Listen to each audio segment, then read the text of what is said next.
Vintage Tran, c'est le gars cool, on a tous envie d'être potes avec lui, et en plus c'est quelqu'un d'extrêmement généreux qui a toujours beaucoup redonné à la communauté des créateurs et qui a accepté gentiment de répondre à mon interview début 2020. Et vous allez voir que il a une vision de la création de contenu qui est très très intéressante, et j'ai particulièrement aimé la façon dont il essayait d'estimer son impact et l'exemple qu'il pouvait donner aux jeunes, ceux qui grandissent dans notre pays aujourd'hui. Et c'est vraiment un point de vue super intéressant. Et ça ne l'empêche pas en plus d'être assez stratège vis-à-vis de ses contenus. Et il va vous donner plein de petites astuces aussi pour faire en sorte de surveiller vos vidéos et de les rendre plus performantes, y compris dans les premières heures. Donc vous allez voir, vous allez apprendre un tas de trucs. C'est une interview que j'ai pris beaucoup de plaisir à enregistrer. En postant en fait ces vidéos de manière régulière et de manière fréquente, on arrive à avoir des retours plus fréquents sur nos vidéos et c'est ça qui va changer au fur et à mesure notre manière de travailler dessus et qui va améliorer nos vidéos par la suite. Tandis que si on poste une vidéo par mois, et ben on aura très très peu de retours et du coup on aura très peu de recul sur soi et sur son travail. Salut et bienvenue sur les créateurs vidéo, le podcast. Je dois vous informer qu'on a mis pas mal de temps à tourner l'épisode d'aujourd'hui dans la mesure où il y avait des problèmes de son. On a reporté 2 fois et le problème de son devait être réglé quelques semaines plus tard et malheureusement on est rentré dans le confinement à ce moment-là. Le micro de Vintage a pas pu être rapatrié et donc on s'est posé la question soit de reporter à une date ultérieure, soit de tourner le podcast dans ces conditions-là avec le téléphone de Vintage. Et il se trouve que voilà, l'audio est pas parfait, mais le contenu est tellement bon que j'ai préféré enregistrer quand même et vous poster le podcast maintenant. J'espère que vous m'en tiendrez par rigueur. Et sans plus attendre, on attaque l'interview du jour. Salut Vintage. Salut. Et alors Vintage, toi tu arpentes les toits de Paris, petite présentation de ta chaîne, donc a priori tu aimes par-dessus tout explorer et faire découvrir des lieux inaccessibles avec des escalades assez vertigineuses. Sur YouTube depuis 2016, t'es suivi par 430 000 abonnés et t'as des vidéos qui génèrent en moyenne plus de 100 000 vues. T'as posté déjà plus de 300 vidéos, dont une dizaine ont dépassé le million de vues. Vraiment c'est des belles stats, impressionnant, et je suis ravi de pouvoir échanger avec toi aujourd'hui. Comment ça va ? Bah écoute, tu m'apprends beaucoup plus sur ma chaîne que je le savais. Je n'avais pas regardé toutes ces stats, mais merci de m'en informer. Sinon, ouais, ça va. Écoute, on est au 24e jour de confinement, il me semble. Et tout baigne, en fait. Je m'adapte. Je fais mes bails, je continue à m'entraîner tranquillement et j'ai la chance de pouvoir disposer d'un jardin et l'accès à mes toits pour faire passer le confinement de manière meilleure, quoi. C'est cool, t'optimises alors. Exactement. Est-ce que tu peux nous dire comment tu as commencé sur YouTube, comment a commencé ton aventure sur YouTube ? Alors, est-ce que tu veux la version longue ou la version courte ? Fais la version courte et si c'est trop court, je te demanderai plus de détails. Du coup, il faut quand même remonter à mes études de médecine parce que j'ai fait en fait médecine avant de faire YouTube. Et j'ai allé en 5e année de médecine et j'ai arrêté 1 an avant l'internat, donc la 6e année, et au bout de laquelle on devient docteur. Et pourquoi j'ai arrêté ? C'est parce que j'étais une personne créative de base. Je faisais déjà des petits montages vidéo et j'aimais les partager avec d'autres gens. Et en médecine, c'est pas du tout le milieu pour être créatif. Voilà, on peut pas faire des cocktails et des médicaments, c'est pas bien accueilli de faire ça. Du coup, j'ai arrêté et je me suis lancé un peu dans la photo. En fait, je te fais la version longue là. Vas-y, c'est pas grave, vas-y. Je me suis lancé dans la photo parce que mon père était photographe. Mon père était parce qu'il est parti en 2012. Et du coup, il m'a transmis un peu sa passion. Et je me suis lancé dedans. J'ai bien galéré comme il fallait pour monter tout mon réseau, etc. Mais j'ai fini par y arriver. Et après la photo, j'ai fait la vidéo et j'ai travaillé avec la 3F, donc la French and Family. Je sais pas si vous avez vu, mais je m'exprime avec l'audience. Hein. Ouais, vas-y. C'est que ils ont fait en fait la vidéo Assassin's Creed qui a bien marché sur YouTube, qui a fait 90 millions de vues, il me semble maintenant, où l'assassin habillé en Assassin's Creed saute de toit en toit sur Paris. Donc c'était toi qui étais derrière cette vidéo ? J'étais en partie, je réalisais pas. J'étais deuxième assistant directeur, voilà.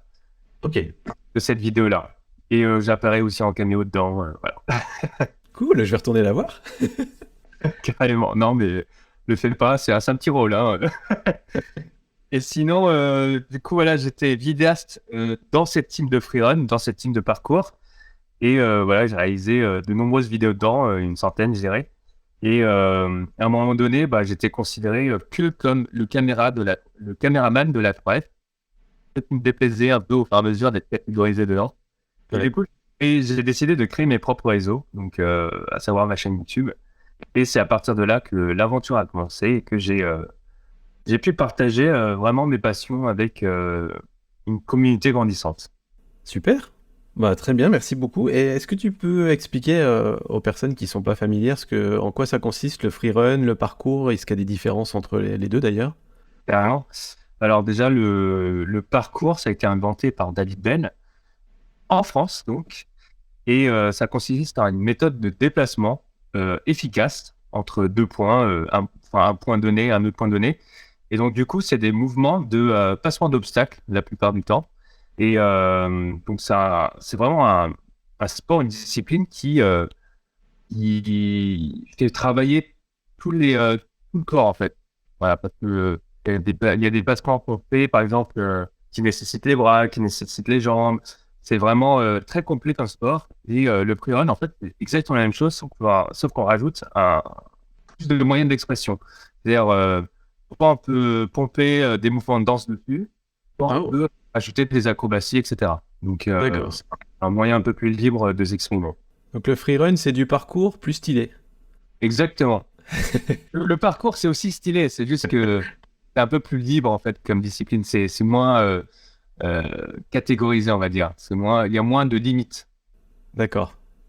D'accord. Il n'y a pas la note artistique, quoi. Après, ça dépend ce qu'on considère comme artistique. Mais il n'y a pas d'acrobatie, on va dire.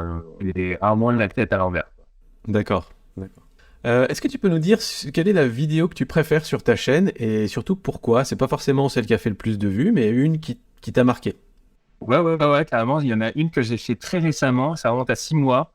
J'étais sur un pont, non loin de Toulouse. Et en fait, j'y étais avec un pote et notre vidéo, en fait, le concept, c'était de l'escalader, en fait, ce pont-là et de faire des défis, notamment des défis un peu dangereux, certes, mais c'est des challenges personnels que je m'étais fixé. Voilà, où on flirte un peu avec le vide dessus, parce que c'est un pont qui mesure 100 mètres.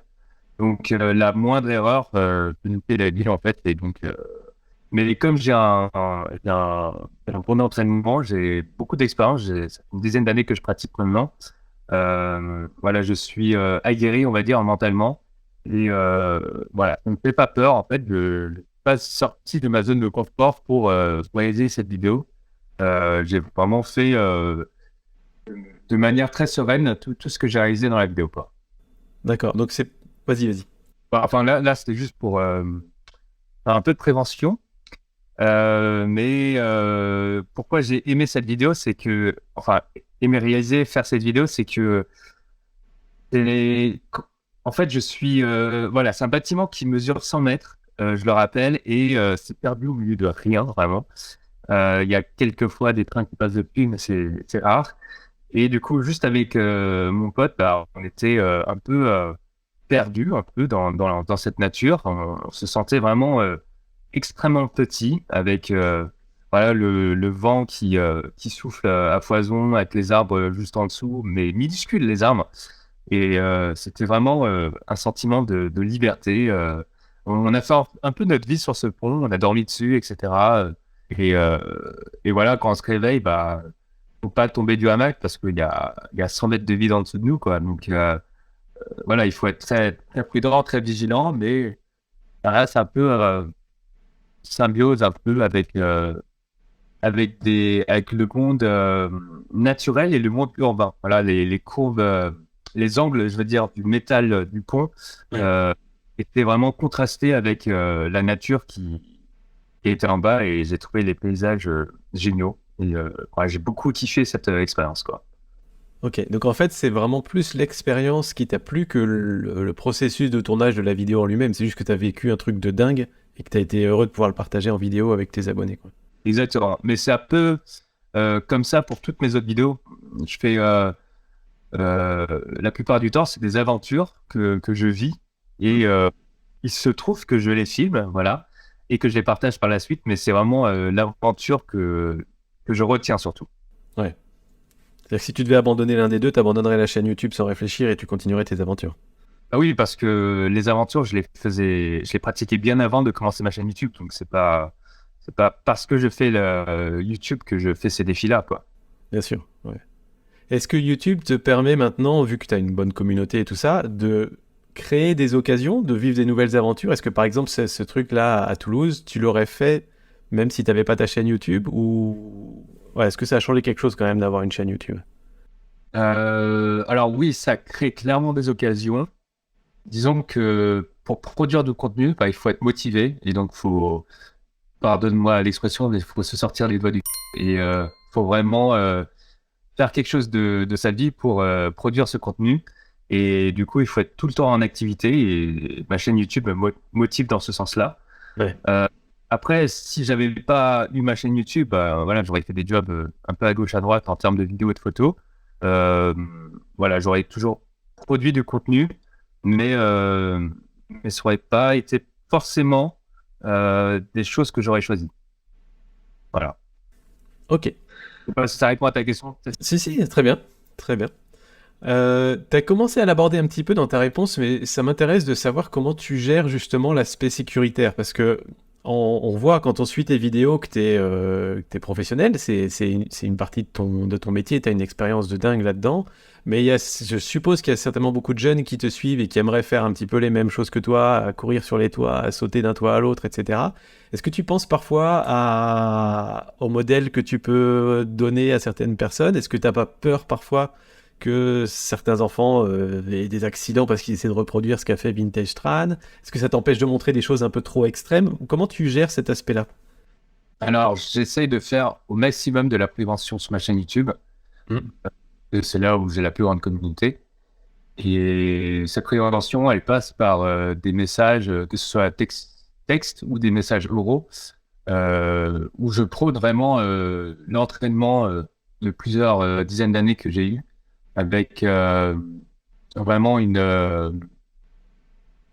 comment dire, je cite tous les accidents qui peuvent arriver, toutes les choses qui peuvent être dangereuses sur les toits, et pourquoi il ne faut pas s'y aventurer sans expérience. Et je rappelle aussi que si on est jeune, c'est d'autant plus grave, parce que s'il arrive quelque chose, bah, c'est les parents qui prennent, et c'est encore pire. Ouais. Et souvent, je fais aussi des vidéos de réaction par rapport aux fails que je vois sur YouTube concernant des fails sur les toits, etc. Et c'est souvent des trucs très, très durs à voir. D'ailleurs, c'est souvent limité en audience. Enfin, c'est souvent interdit aux moins de 18 ans. Ouais. Mais je partage aussi d'autres extraits sur d'autres réseaux pour que tout le monde puisse savoir. Mais je fais ça aussi pour rappeler aux jeunes qui me regardent que voilà, les accidents, ça arrive pas qu'aux autres, voilà, ça arrive vraiment à tout le monde. Et même dans mon cercle proche, voilà, c'est aussi arrivé. Donc, même si on a beaucoup d'expérience, et ben, ça peut aussi nous arriver. Donc, notre expérience sert à limiter les risques, mais on peut pas les annihiler complètement. Ouais. C'est une bonne idée de faire des vidéos fail qui sont des vidéos, enfin, des vidéos réactions que souvent le public jeune effectivement aime bien, et d'utiliser ça pour montrer justement tous les dangers qu'il peut y avoir et à quel point y aller quand on n'est pas expérimenté, c'est vraiment dangereux. Je trouve que c'est une très bonne idée pour sensibiliser en fait.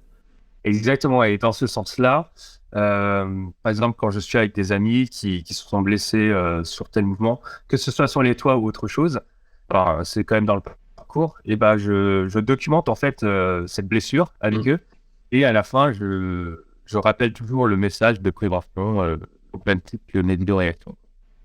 Très bien. Comment tu fais vivre ta communauté, que ce soit sur YouTube ou en dehors de YouTube? Est-ce que tu utilises des outils en particulier? Est-ce qu'il y a des plateformes où tu es plus présent? Enfin voilà, comment tu fais vivre ta communauté d'une manière générale? J'utilise des outils. J'utilise un marteau et un tournevis pour taper sur mes abonnés. C'est bien ça. C'est important. Exactement. Non. Alors, quels outils? Bah, c'est compliqué comme question. Alors déjà, Pas forcément les outils, mais comment t'animes la communauté d'une façon générale? Est-ce qu'il y a que tes vidéos YouTube, une fois que tu as publié, t'y penses plus? Ou est-ce que tu vas répondre aux commentaires? Est-ce que tu as des groupes Facebook, une page Instagram, etc.? d'accord. Alors déjà, je me considère YouTuber puisque c'est sur cette plateforme-là que j'ai le plus d'abonnés. Et après, j'ai un compte Instagram et un compte TikTok depuis très peu. Ouh, Voilà, j'ai succombé à cette nouvelle plateforme grandissante, qui sont déjà plus d'1 milliard dessus, c'est hallucinant d'ailleurs. c'est dingue. Euh, du coup, quand je poste une vidéo, alors quand je monte la vidéo, du coup, après je mets à peu près 1 heure sur la miniature et quelques minutes sur la description. Et quand je la poste, forcément, je regarde les vues que ça fait dans les premières minutes, on va dire. Et de là, je peux directement savoir si la vidéo va marcher ou pas. Et si la vidéo, elle fonctionne pas trop, dans ce cas-là, je peux modifier soit les miniatures, soit le titre.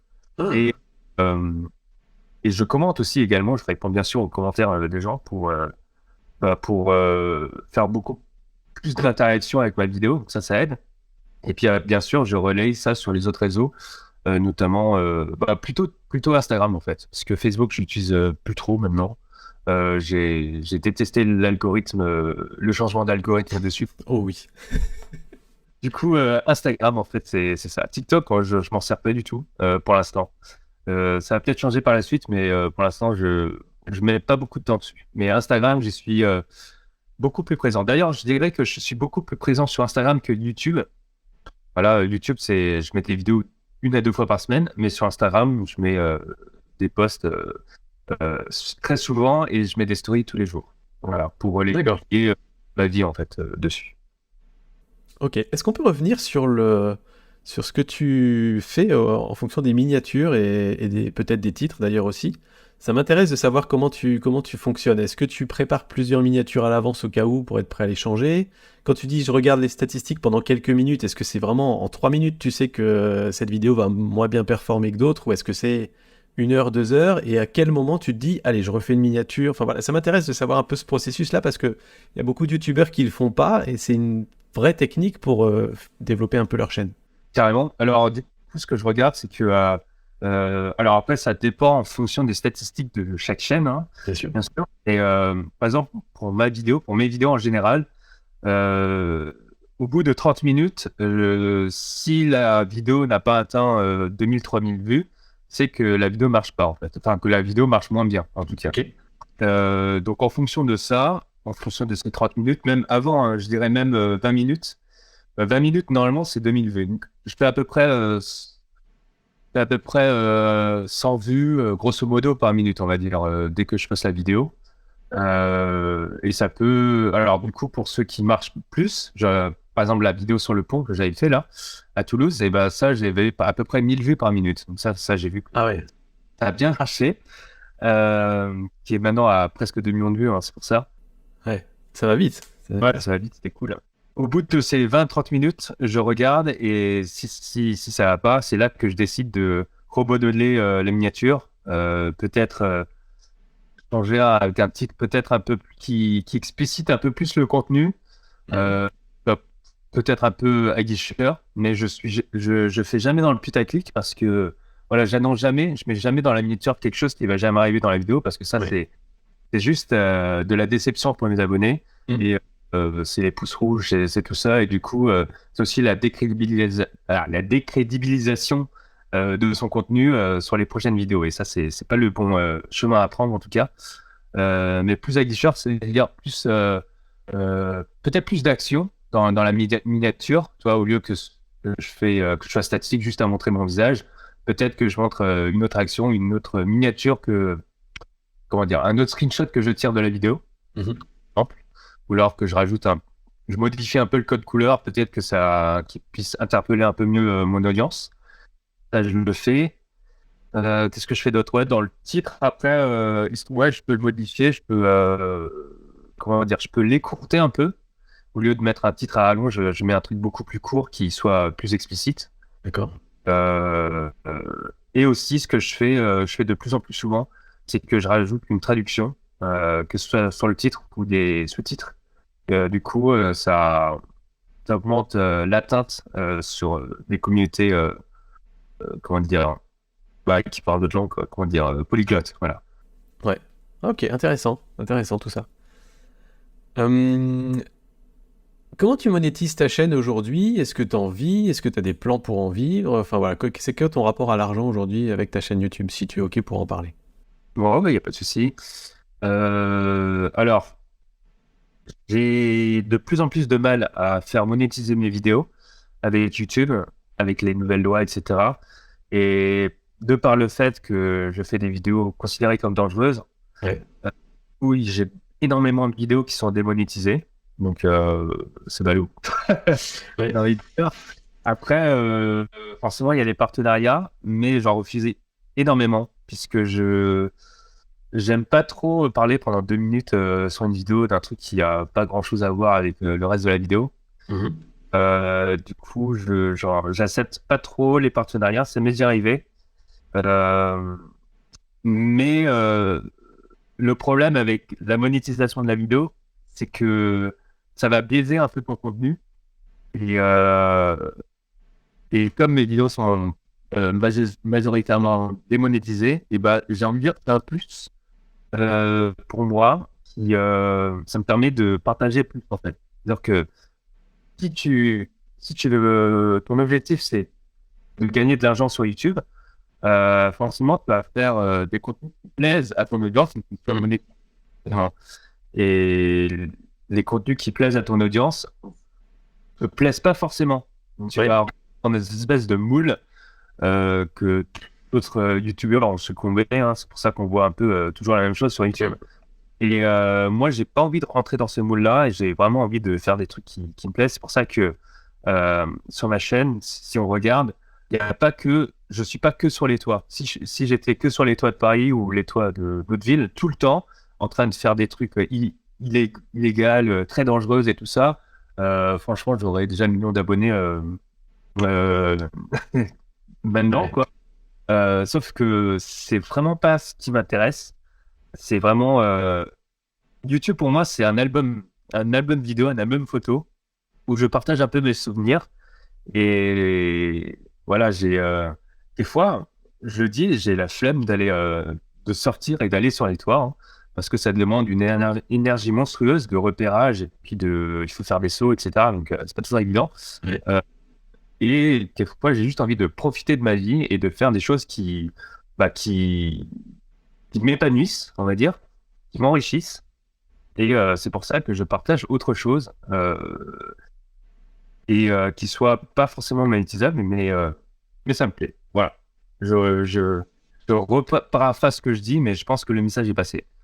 Ouais, c'est tout à ton honneur. C'est-à-dire que tu ne veux pas tomber dans cette espèce d'autocensure que certains créateurs peuvent vivre, entre guillemets, en se disant, bah, vu que ça, c'est pas monétisé, je vais éviter ce contenu, je vais plutôt faire du contenu comme ça parce qu'il y a plus de chances que ça marche.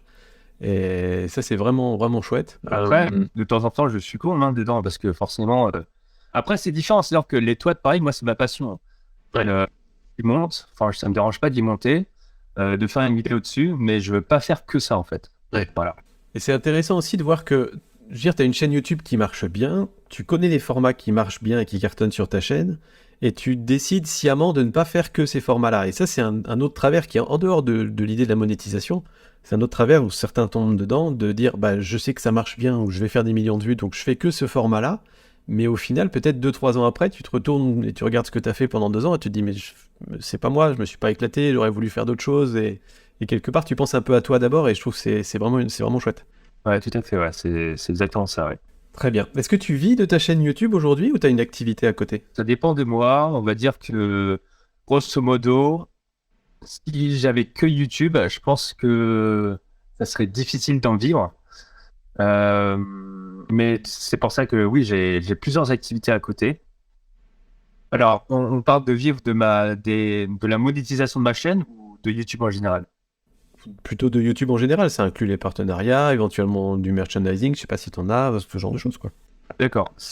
Alors, non, c'est un peu difficile quand même. Disons que, au-delà de la monétisation partielle des vues et des rares partenariats, après, je fais aussi des reviews de skate électrique qui marchent bien sur la chaîne. Ouais. Et en fait, à chaque fois que quelqu'un achète un skate électrique via une de mes vidéos, un de mes liens d'affiliation, et ben moi, c'est une commission. Et ça, c'est pas mal. Ça complète une part de mon activité. Mais j'ai surtout un job à côté. Moi, je suis aussi également vidéaste, voilà, pour de la danse d'ailleurs, pour de la pole dance. Ouais. Voilà, moi, j'en pratique pas, mais je filme toutes les compétitions nationales et également toutes les représentations, les événements, etc. J'en fais énormément. Et du coup, ça me rémunère ponctuellement, on va dire. Et en plus de ça, je fais aussi, j'ai continué la photo, je shoot des modèles sur les toits. Et voilà, ça marche plutôt bien, on va dire. Ça marche surtout, bien sûr, dans les périodes chaudes, dans les périodes hivernales. Se déhancher en lingerie sur les toits, c'est pas le kiff, quoi. Ouais. Ça, on va en parler à la modèle pour voir un peu ce qu'elle en pense.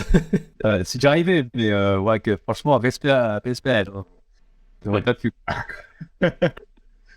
Ok, donc t'as vraiment beaucoup de cordes à ton arc et du coup tu peux équilibrer un petit peu et t'as pas besoin de te mettre à fond à 100% que sur YouTube ou à 100% dans tes vidéos, dans tes vidéos de pole dance par exemple. Tu peux vraiment faire un petit peu ce que tu veux et rééquilibrer quand t'en as envie ou quand t'en as marre, quand tu veux changer. Exactement. Voilà, si YouTube venait à se casser la gueule, voilà, j'ai toujours Instagram et TikTok maintenant. Instagram sur lequel on peut faire des partenariats et TikTok qui commence à faire de plus en plus de partenariats. Est-ce que tu es en contact avec la communauté alors je sais pas comment les appeler, les explorateurs de toits, les riders, les parcours, les Yamakasi, je parle comme quelqu'un qui connaît rien, mais j'y connais rien. Est-ce que tu en connais d'autres? Est-ce que vous faites des collabs? J'ai vu que tu étais passé dans Riding Zone aussi. Enfin voilà, comment ça se passe tout ça? Alors, ouais, il y a une communauté de toitoruphiles qu'on appelle, des gens qui montent qui aiment bien monter sur les toits, et de urbexeurs aussi, voilà, qui découvrent des choses abandonnées, des maisons abandonnées ou des sites industriels, etc.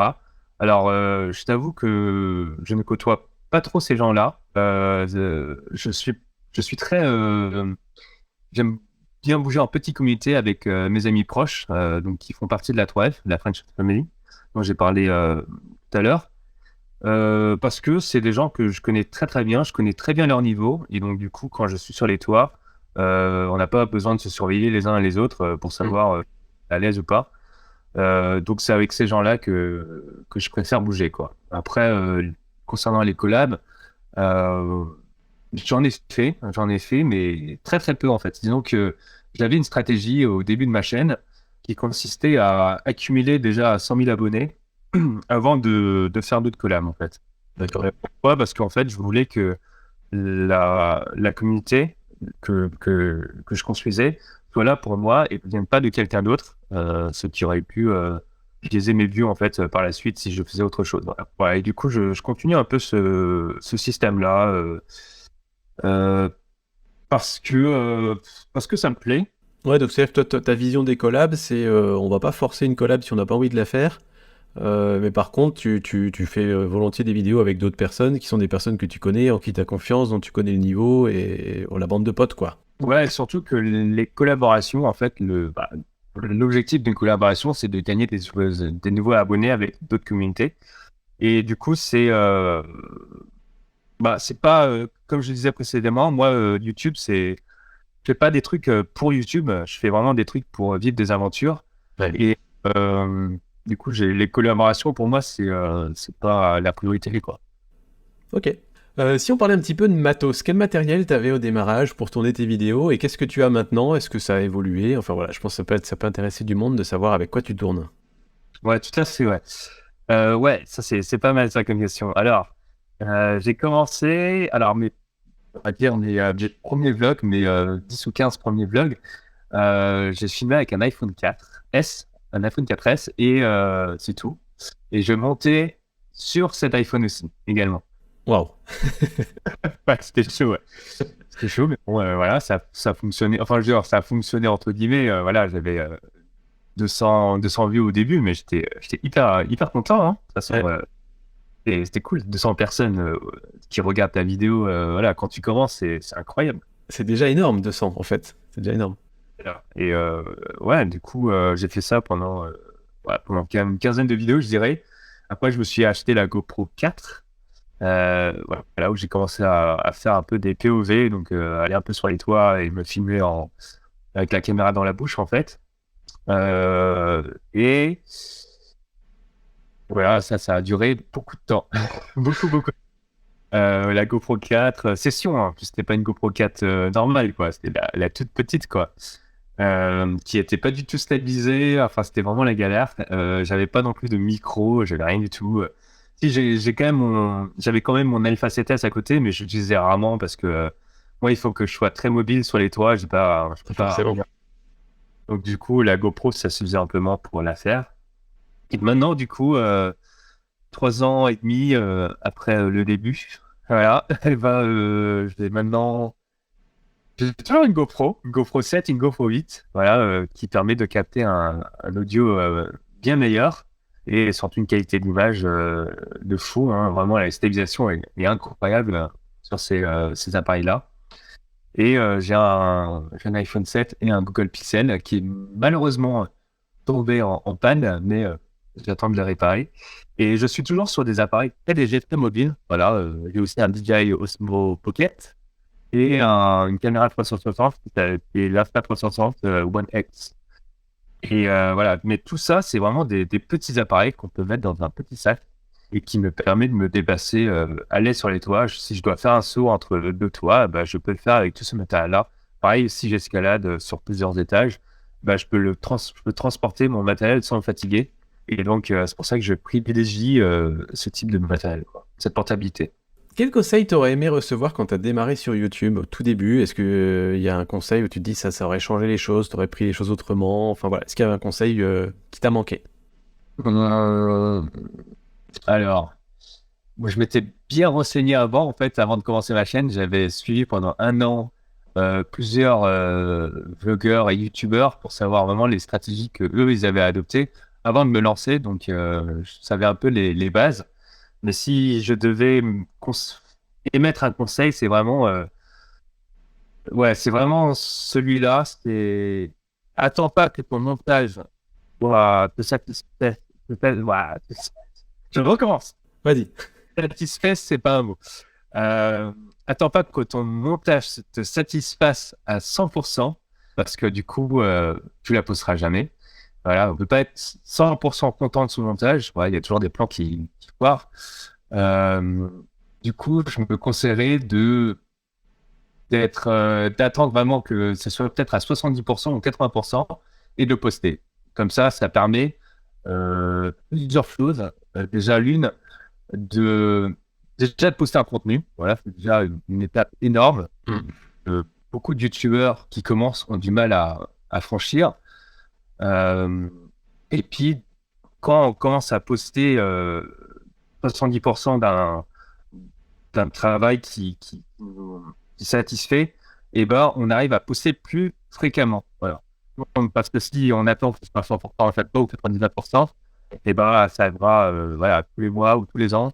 Alors que quelque chose qui demande moins d'efforts, moins de satisfaction, ben, j'arrivais à poster en fait tous les jours pendant 3 semaines au début, et après j'ai relâché un peu et j'ai posté tous les 2 jours, et après ça allait sur les 3 jours. Je dérive un peu, hein, je suis désolé. Vas-y, pas de souci. Du coup, j'ai perdu un peu mon fil. Ah oui, et du coup, en postant en fait ces vidéos de manière régulière et de manière fréquente, on arrive à avoir des retours plus fréquents sur nos vidéos, et c'est ça qui va changer au fur et à mesure notre manière de travailler dessus et qui va améliorer nos vidéos par la suite. Tandis que si on poste une vidéo par mois, et ben on aura très très peu de retours, et du coup on aura très peu de recul sur soi et sur son travail. D'accord, très intéressant comme point de vue. C'est vraiment basé sur le perfect is the enemy of good enough. La perfection, c'est l'ennemi du c'est suffisamment bon pour être posté, il n'y a pas besoin d'être parfait, quoi. Ah, exactement. En fait, je suis plutôt un mec quantitatif qu'un mec qualitatif. Au début, après maintenant, je pense que je serai un peu plus de quali. Mais comme j'ai pas mal d'expérience, j'ai des formats en fait qui ont été mis en place. Du coup, ça me permet d'être moins travaillé sur le montage et plus sur la qualité, quoi. Mais c'est intéressant ce que tu dis parce qu'on a souvent tendance à dire oui, au début, publiez beaucoup parce que vous allez apprendre en faisant. C'est-à-dire, tu vas tourner 10, 15, 20 vidéos et du coup, ta 20e sera de toute façon meilleure que la première, même si tu avais passé 50 heures de plus sur la première parce que tu as appris entre temps.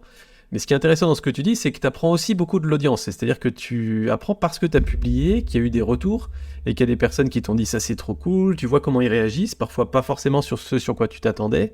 Et du coup, tu t'adaptes aussi en fonction de l'audience, et ça, c'est aussi un apprentissage qui demande de poster régulièrement.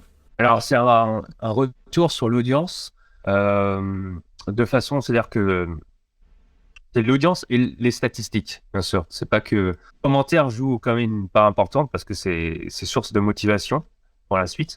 Mais les statistiques, le fait que au début tu fasses 60 vues et après ça passe à 80, 100, 120, ça du coup, ou alors que ça dégraisse et du coup là tu sais que ton contenu ça va pas, tu prends le mauvais chemin. Et ben ça aide aussi, quoi. Donc, il faut un pool de vidéos pour pouvoir dégager ces statistiques-là, sinon on n'aura pas de recul sur ça, quoi. Très bien. C'est quoi les plans pour le futur de ta chaîne? Qu'est-ce qui va se passer dans l'année à venir, les 2-3 ans à venir sur la chaîne de Vintage Tran? Alors, à 500 000 abonnés, je vais organiser une grosse fête de ouf. Sur les toits? Non, non, pas sur les étoiles. Faut pas.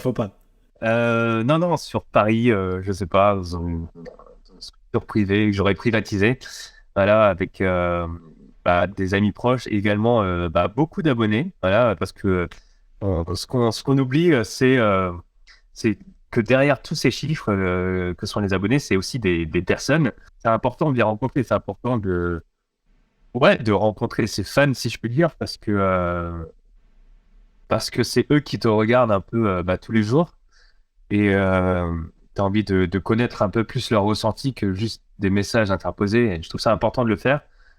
Donc, ouais, 500 000, ça va marquer un peu un tournant pour ça. On dirait un palier plutôt. Et puis après, par la suite, les gros projets qui vont s'annoncer. Alors, c'est des concepts. En fait, c'est plutôt des concepts qui vont arriver. Des collaborations peut-être, ça dépend. Ça j'y réfléchirai par la suite. Et surtout du merch, une boutique en ligne où je vais lancer bien sûr une marque pour représenter un peu mon image à travers de produits dérivés. Ça m'intéresse grandement. Et puis surtout, voyager à fond la caisse. Vraiment, il faut que je découvre vraiment les toits des autres villes du monde. Oui, pas forcément que les toits. En fait, ce que je dis dans mes vidéos, très souvent, c'est que je prône un peu un répertoire de sensations. C'est-à-dire que, en fait, on a tous à disposition des émotions, voilà, qu'on vit à travers d'événements qui se passent autour de nous. On a une palette de goûts parce que voilà, on connaît la cuisine traditionnelle française ou alors chinoise, etc.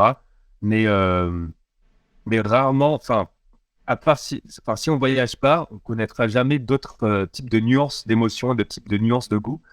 Et moi, je trouve ça important de rajouter ces nuances à ce répertoire-là, ce répertoire un peu physique et spirituel que j'ai.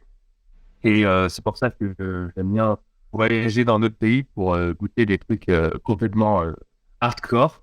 Vraiment, je parle au niveau des plats, par exemple. Il y a des plats que je vais trouver dégueulasses, enfin, qui seront peut-être dégueulasses au goût, et ça sera un goût nouveau. Voilà. Oui. C'est ça que je trouve ça enrichissant. Et du coup, cette découverte gustative, et ben, je superpose aussi à la découverte aventuresque, si je puis dire. Au niveau des activités que je vais pratiquer, au niveau des choses que je vais voir, des paysages. Voilà, tout ça, j'ai envie de me construire, en fait, tout simplement. Très bien, donc on a des chances de te voir dans les années à venir en train de grimper le Golden Gate Bridge à San Francisco ou en haut de la canopée de la forêt amazonienne ou un truc comme ça, non? Tout à fait. Waouh! Alors, je vais partir loin, ouais. Je vais partir très loin. Partir très loin ou très haut, très bas, dans les fonds marins, je sais pas. Ah oui. Je sais pas, j'ai envie de déclore tout ça, quoi. Enfin, ouais, et puis, non, ça va être cool. Mais bon, 2020 pour l'instant, c'est dur, hein, pour l'instant. C'est mal barré là pour voyager. Du coup, ouais, peut-être 2021, du coup, enfin, on verra. Mais en tout cas, j'ai hâte. Excellent, super. Un grand merci à toi, Vintage, pour avoir répondu à toutes mes questions. C'était super intéressant. J'espère que tous les youtubeurs qui nous écoutent, et non-youtubeurs aussi d'ailleurs, auront appris plein de choses et pris des bonnes notes. Je te laisse le mot de la fin, je te prends à froid comme ça. Qu'est-ce que tu veux dire pour terminer? Waouh, c'est complètement à froid. Alors, déjà, merci déjà à toi, Sylvain, de m'avoir reçu. C'est très plaisant comme petite interview, comme d'avoir pu converser avec toi sur tous ces sujets. Voilà, si vous voulez vous lancer sur YouTube, du coup, moi, je vous redonne le conseil de faire le plus de contenu possible et puis attendez d'avoir des retours pour améliorer votre contenu. Et n'allez pas sur les toits si vous n'êtes pas entraîné, si vous n'avez pas d'expérience, n'y allez pas tout seul, n'y allez pas avec.